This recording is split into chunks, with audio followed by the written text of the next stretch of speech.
Hello guys, welcome back to our channel. आज हम पढ़ने वाले हैं ऑर्डिनरी डिफरेंशियल इक्वेशन। मैंने ऑलरेडी इस चैप्टर का ओवरव्यू, कुछ टॉपिक्स को हमने, छोटे छोटे डेफिनेशंस को हमने समझा था। डिफरेंशियल इक्वेशन क्या होता है, डिग्री, ऑर्डर एंड ये सब हमने कंप्लीट बेसिक कॉन्सेप्ट को हमने, बेसिक डेफिनेशंस को हमने पढ़ लिया है। और आज मैं आपको इसी तरीके से पढ़ाने वाला हूँ क्योंकि गेस्ट आए घर में और आवाज़ कम आना चाहिए। ठीक है, चलिए वीडियो को स्टार्ट करते हैं, कंटिन्यू करते हैं। और यहाँ पे हमें किस तरीके से पढ़ना है ordinary differential equation. Next topic क्या होने वाला है, यहाँ पे आपको मैं एक चीज़ क्लियर करता हूँ कि यहाँ पे हम लोग जीरो से पूरा बेसिक लेवल से, ग्राउंड लेवल ऐसा मान के चला जा रहा है आपको कि आपको बिल्कुल भी कुछ नहीं आता है। इस तरीके से मैं आपको पढ़ाने वाला हूँ कि जीरो टू हीरो बनाना है आपको, जीरो से लेके पूरा हाई लेवल तक आपको सॉल्व करने आना चाहिए। इस तरीके से हम कंटिन्यू करने वाले हैं क्लास को। तो चलिए, ऑर्डिनरी डिफरेंशियल इक्वेशन हमने स्टार्ट कर लिया था, इस चैप्टर को कंटिन्यू करते हैं। तरीका क्या होने वाला है, मैं आपको पहले कुछ फॉर्मेट दिखाऊंगा। मैंने नोट्स आपके लिए एकदम proper short notes and crisp notes मैंने तैयार कर दिया है, उसके अकॉर्डिंग हम काम करने वाले हैं। तो आपको ऑलरेडी पता है कि यहाँ पे मैंने नोट्स बनाया है, उसके अकॉर्डिंग करना है। कुछ एग्जाम्पल्स देखेंगे क्योंकि इस टॉपिक से ज़्यादातर क्वेश्चन कुछ ज़्यादा हाई लेवल में क्वेश्चन आएगा नहीं, ये सब बेसिक टॉपिक है। ठीक है, इसको आप अच्छे से, मैं आपको एक तरीका बताऊंगा, उसके बाद आपको डेफिनेटली उसको प्रैक्टिस करते चले जाना है। तो चलिए क्लास को स्टार्ट करते हैं। तो यहाँ पे देखिए, सबसे पहले फर्स्ट ऑर्डर क्या है, ये first order and first degree. यहाँ पे आपको ध्यान रखना है कि first order and first degree. ठीक है, ये टॉपिक है हमारा। मतलब फर्स्ट ऑर्डर का मतलब क्या होता है, पहले ये समझो आप। ऑर्डर मतलब क्या होता है, डिफरेंशिएशन। मतलब ऑर्डर किस में देखेंगे हम, डिफरेंशिएशन में देखेंगे। कितने बार डिफरेंशिएशन हुआ, एक बार हुआ कि दो बार है। हाँ, तो फर्स्ट ऑर्डर मतलब सिंगल, एक बार डिफरेंशिएशन। मतलब यहाँ बात होगा d Y by D x के अंदर। फर्स्ट डिग्री मतलब उसके जो भी हमारा ऑर्डर है, जो भी हमारा ऑर्डर है, डिफरेंशिएशन है, जितने बार भी हुआ है उसका हमारा डिग्री जो है 1 होना चाहिए, 1। ठीक है, ये हमारा तरीका होने वाला है। तो यहाँ पे आप देखते हैं सेपरेशन ऑफ वेरिएबल्स, ये हमारा एक टॉपिक होने वाला है। चलिए स्टार्ट करते हैं सेपरेशन ऑफ वेरिएबल्स का टॉपिक। सबसे पहले क्वेश्चन किस फॉर्मेट में आएगा, हमें हमारा मेन टारगेट क्या होने वाला है गाइज, कि हमारा मेन टारगेट कुछ ये होगा कि हमें क्वेश्चन सॉल्व करना है। यानी हम कोई भी क्वेश्चन आए हमारा सॉल्व हो जाना चाहिए, हमारा टारगेट होने वाला है। तो इस टारगेट को हमें अचीव करना है। तो आपको पहले मैं ये समझाऊंगा क्वेश्चन किस तरीके से आएगा, फिर मैं आपको ये समझाऊंगा कि सॉल्यूशन किस तरीके से हमें करना है। ठीक है, देखेंगे सॉल्यूशन वन बाय वन। सबसे पहले समझते हैं फॉर्मेट, किस फॉर्मेट में क्वेश्चन आएगा आपके पास। आपके पास D Y by D X दिया जाएगा, जी एक्स के जगह आप एफ एक्स भी ले सकते हो, कुछ भी ले सकते हो। ठीक है, यहाँ पे आप एफ एक्स, जी एक्स जो आपको लेना है। मैंने यहाँ जी एक्स से मतलब एक्स वाला टर्म है, समझो ये जी एक्स फंक्शन है जो कि यहाँ पे सारे एक्स वाले टर्म होने वाले हैं, और एफ वाई मतलब एक्स और वाई के फॉर्म में आपको क्वेश्चन आएगा सिंपल। ठीक है, d Y by D x question आपके पास आएगा।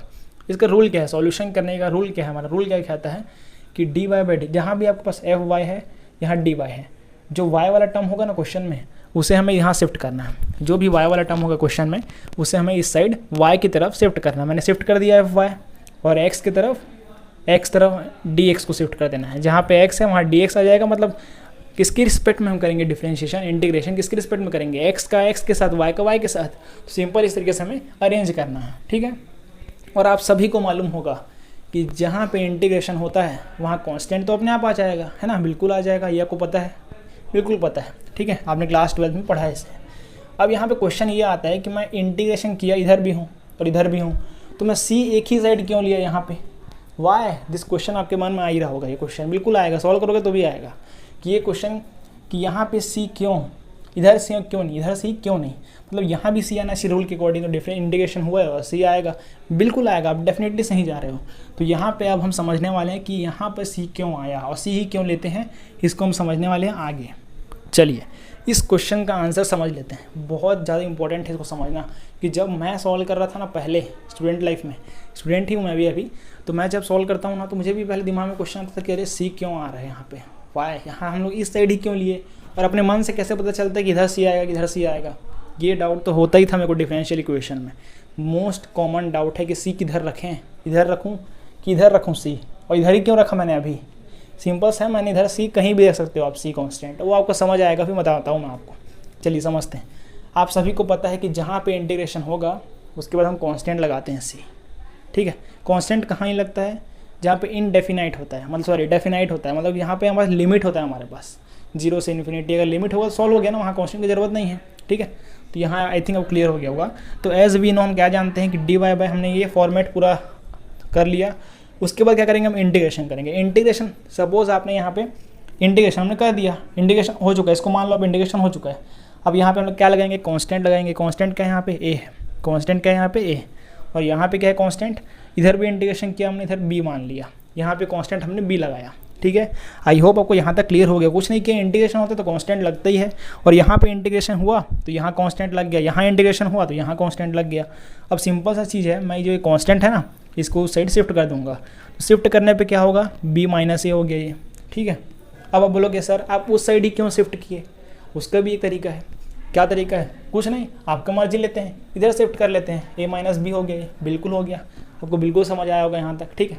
तो कुछ नहीं करना है, ये जो हमने b माइनस ए लिया ना उसको हम एज्यूम कर लेते हैं कि वो c होता है, हम उसे एज्यूम कर लेते हैं, मान लेते हैं कि चलो भाई उतना बड़ा लिखेंगे b माइनस ए, या कॉन्स्टेंट और भी बड़ा हो सकता है आगे सॉल्यूशन क्वेश्चंस में, उसको सही मान लेते हैं, ठीक है। तो ये तरीका होता है, एक सिंपल आप सी लिख दो, कहीं भी लिख सकते हैं, इस पार भी उस पार भी, जहाँ आप कंफर्टेबल, वो आपको क्वेश्चन के अकॉर्डिंग सॉल्यूशन में जितना सुविधा होगा उसके अकॉर्डिंग काम करेंगे। तो आई होप आपको यहाँ तक तो क्लियर हो गया होगा, मैंने बहुत अच्छे तरीके से समझाने का प्रयास किया। ये एक बेसिक कॉन्सेप्चुअल चीज़ है जो आपको कहीं पता नहीं चलने वाला, आपके मन में डाउट ही रह जाएगा मैक्सिमम जगह, ठीक है। तो ये चीज़ आपको पता होना ही चाहिए, और मैंने बेसिक आपको बताया कि मैथ्स में आपको अगर आप पेन पेपर लेके सॉल्व कर रहे हो, ठीक है, एक टाइम तक प्रैक्टिस इंपॉर्टेंट है, बट जब तक कॉन्सेप्ट ही क्लियर नहीं है ना तो प्रैक्टिस का कोई मतलब नहीं है गाइस, ठीक है।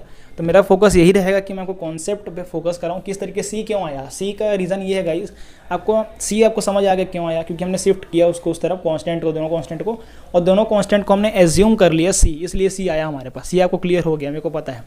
अब इसके बाद ये क्वेश्चन आता है कि सी मैं किस तरफ लूँ, मेरे को पता भी चलना चाहिए ना किस तरफ लूँ, कि अपने मन से ले लूँगा। हाँ, अपने मन से भी ले सकते हो, पहला क्वेश्चन का आंसर आप अपने मन से भी सी को ले सकते हो, ठीक है, नो डाउट, नहीं होगा डाउट। सेकेंड थिंग ये है गाइस कि आपने सी अपने मन से ले लिया, ठीक है, सी अपने मन से ले लिया, लेकिन क्वेश्चन जब सॉल्व करोगे ना तो आपको क्वेश्चन सॉल्यूशन के टाइम में आखिरी में सी आएगा ना, उसको अपने अकॉर्डिंग लेना है, क्वेश्चन के अकॉर्डिंग। क्वेश्चन में अगर डिमांड सॉल्यूशन और इजी तरीके से हो जाए, उस तरीके से लेना है, तो कांस्टेंट उस तरीके से सी मानोगे आप, वो भी आपको समझ आएगा, डोंट वरी, ठीक है। तो आपको बहुत सारे पूरे क्वेश्चन से क्वेश्चन करना है हमको। आगे मेथड सिखाऊंगा, क्वेश्चन कराऊंगा, मेथड सिखाऊंगा, क्वेश्चन कराऊंगा फॉर्मेट सीखने के बाद, तो वहाँ पे आपको डेफिनेटली पता चलने वाला है कि कांस्टेंट सी कहाँ पे लगेगा, ठीक है। तो अभी हम लोग एग्जांपल करते हैं, एग्जांपल में फोकस करते हैं। बहुत सिंपल एग्जांपल लेने वाला हूँ मैं आपको डेमो दिखाने के लिए। आपको मेथड तो पता चल ही गया होगा, नोट डाउन कर लीजिए इसको अच्छे से। ये अब हम क्वेश्चन लेते हैं, बहुत सिंपल क्वेश्चन लेंगे, बहुत बेसिक से सीखने वाले हैं, 0 टू एडवांस लेवल आपको पता है, ठीक है। तो 0 से स्टार्ट करते हैं, पहला क्वेश्चन लेते हैं। पहला क्वेश्चन क्या लेंगे हम, dy/dx, बिल्कुल फर्स्ट ऑर्डर है, फर्स्ट डिग्री है, बिल्कुल है जी, 5xy, ठीक है। चलिए टाइम दो को सॉल्व करने का, कुछ नहीं करना है, x और y को शिफ्ट करना है और इंटीग्रेशन करना है, बस इतना कर लो आप लोग, ठीक है, हो जाएगा बिल्कुल। देख रहे हो यहाँ पे फंक्शन क्या है, x और y, x यहाँ दिख रहा है, y भी दिख रहा है, मतलब वैल्यू x और y के फॉर्म में है क्या, बिल्कुल है। अब आप लोग कर लोगे, ठीक है। तो यहाँ से क्या करना है सॉल्यूशन में, बहुत सिंपल है, y वाले टर्म को नीचे, क्योंकि y इधर है ना, dy इधर है तो नीचे आ जाएगा y, ठीक है। उधर क्या आएगा 5x एज इट इज़, यहाँ dx आएगा, इंटीग्रेटिंग ऑन बोथ साइड लिख देता हूँ। चलो यहाँ पे ऐसे आपको दिखाना है एकदम बारीकी से, स्टेप बाय स्टेप मार्किंग होता है ना यहाँ पे, integrating on both side. So यहाँ से क्या हो जाएगा, integration 1/y dy is equal to integration 5x dx, ठीक है। इंटीग्रेट करते हैं, फिर कांस्टेंट डिसाइड करेंगे हम लोग अपने अकॉर्डिंग। क्या होता है इसका, log y होता है, बिल्कुल होता है, सबको पता है ना। यहाँ पे क्या होगा 5x, अब इंटीग्रेशन तो बताना नहीं पड़ेगा ना, यहाँ 1 है, 1 + 1 अपॉन में 1 + 1 होता है। फॉर्मूला क्या होता है इंटीग्रेशन का, इतना बेसिक लेके जा रहे हैं हम यहाँ पे, xn dx का फॉर्मूला होता है x की पावर n है, xn + 1 अपॉन में n + 1, इतना बेसिक क्वेश्चन है ये। अब यहाँ पे 5x² 2 मान लो, यहाँ पे कांस्टेंट हम लगा दिया c, यहाँ पे सिंपल सॉल्यूशन क्या हो गया, log y है is equal to 5x² 2 plus में c। अब ध्यान से एक चीज़ देखो यहाँ पे आप लोग, कि मुझे y के फॉर्म में आंसर लाना है, किसके फॉर्म में लाना है आंसर, y के फॉर्म में। तो हम लोग यहाँ क्या कर देंगे, यहाँ पे आप कर दो एक्सपोनेंट का मल्टीप्लाई कर दो, e का मल्टीप्लाई कर दोगे तो यहाँ इस फॉर्म में आ जाएगा, e log y is equal to e⁻² मान लेते हैं हम लोग 5x² 2 प्लस में c, ठीक है। तो यहाँ से y का वैल्यू क्या आ जाएगा, e and log cancel out, यहाँ पे 5, यहाँ पे 5 नहीं आएगा, e, और उसको सिंप्लीफाई कर लें क्या, 5x² प्लस में 2c डिवाइडेड बाय 2, ठीक है। हाँ यहाँ तक ठीक है बस। तो ये हमारा आंसर आ गया, तो ये पहला क्वेश्चन किस तरीके से सॉल्व करना है क्लियर, आपको सभी को क्लियर हो गया होगा, बहुत सिंपल है। सेकंड क्वेश्चन लेते हैं और अच्छे से क्लियर करते हैं, ठीक है। अब सेकंड क्वेश्चन देखते हैं यहाँ पे। सेकंड क्वेश्चन क्या है हमारे पास, dy by D x is equal to 2x upon में 1 प्लस एक्स स्क्वायर, यहाँ y भी लिख लेते हैं 2xy, नीचे में 1 प्लस एक्स स्क्वायर, ठीक है। इसका सॉल्यूशन कैसे करेंगे उसको देखते हैं, बहुत सिंपल है। y के साइड में y शिफ्ट करना है तो dy अपॉन में 1/y आ जाएगा is equal to 2x upon में 1 प्लस एक्स स्क्वायर dx। अब इसको इंटीग्रेशन कैसे करेंगे, इंटीग्रेटिंग ऑन बोथ साइड, कुछ नहीं किया, y के साइड में y को शिफ्ट किया, x के साइड में x को शिफ्ट किया बस। तो यहाँ पे t मान लेते हैं। t क्यों माना मैंने, एक्स स्क्वायर का डिफरेंशिएशन मेरे माइंड में चल रहा है कि एक्स स्क्वायर का डिफरेंशिएशन क्या होगा, 2x होगा, ऊपर 2x है क्या, बिल्कुल है, ठीक है। तो यहाँ पे हम लेंगे 1 प्लस एक्स स्क्वायर, तो dt अब इज इक्वल टू 1 का 0 हो जाता है डिफरेंशिएशन, यहाँ पे 2x dx आ गया। 2x और dx यहाँ है कि कहीं है, बिल्कुल है, यहाँ पे 2x dx, इसकी जगह पुट कर दो dt, 1/y क्या हो जाएगा, 1/y रखो भी as it is, dy is equal to यहाँ पे क्या हो जाएगा dt अपॉन में 1 प्लस एक्स स्क्वायर इंटीग्रेशन। अब इंटीग्रेट करते हैं तो यहाँ हो जाएगा log y, और यहाँ पे क्या आएगा 1/t आएगा, क्या इसके प्लेस में 1/t, हमने t माना था इसे, तो 1/t ये हो जाएगा log t। हाँ, अब कांस्टेंट का बारी आया। अब यहाँ पे मैं सी लूँगा कांस्टेंट, बिल्कुल नहीं, यहाँ log दिख रहा है ना आपको, log का फॉर्मूला क्या होता है m और n का प्लस में मल्टीप्लाई हो जाता है ना वो, तो यहाँ पे हम लेंगे log c कांस्टेंट। ये कैसे हुआ, क्योंकि सारे log में रहते हैं तो log में लेते हैं, ठीक है। कांस्टेंट को आप इधर भी ले सकते हो, डोंट वरी। तो यहाँ से log y और log m प्लस n क्या होता है, log t मल्टीप्लाई c, तो यहाँ से log cancel, y is equal to t का वैल्यू क्या है 1 प्लस एक्स स्क्वायर और कांस्टेंट का c, ठीक है। तो ये हमारा आंसर हो गया, तो ये इसका आंसर है, ठीक है। तो इस तरीके से हमें सॉल्व करना है, इसे आप अच्छे से नोट डाउन करना है। ये रूल है कि आप मेरे क्लास में आओगे तो आपको डेफिनेटली सॉल्व तो करना ही है, साथ में नोट डाउन भी करना है। एक एक चीज़ आपको नोट्स मैंने तैयार किया, आपको नोट डाउन करना है। और गाइज़ मैं आपको ये बताने वाला था कि 0 to हीरो पढ़ने वाले हैं, 0 से एकदम हाई एडवांस क्वेश्चन तक हर मेथड सीखने वाले एकदम डिटेल में करेंगे। और आप चैनल को सब्सक्राइब कर लीजिए। अगर आपको बिल्कुल थोड़ा सा भी अगर हेल्प हुआ, थोड़ा सा भी आपको समझ आया, तो डेफिनेटली आपको कमेंट करना नहीं भूलना है, आपको फीडबैक ज़रूर देना है। कुछ भी आया आपने देख लिया तो भी आप कमेंट करिए, ज़रूर कमेंट करिए और लाइक कीजिए। और गाइस चैनल में पहली बार आए हैं, चैनल सब्सक्राइब कर लीजिए फॉर लेटेस्ट मैथमेटिकल वीडियोस।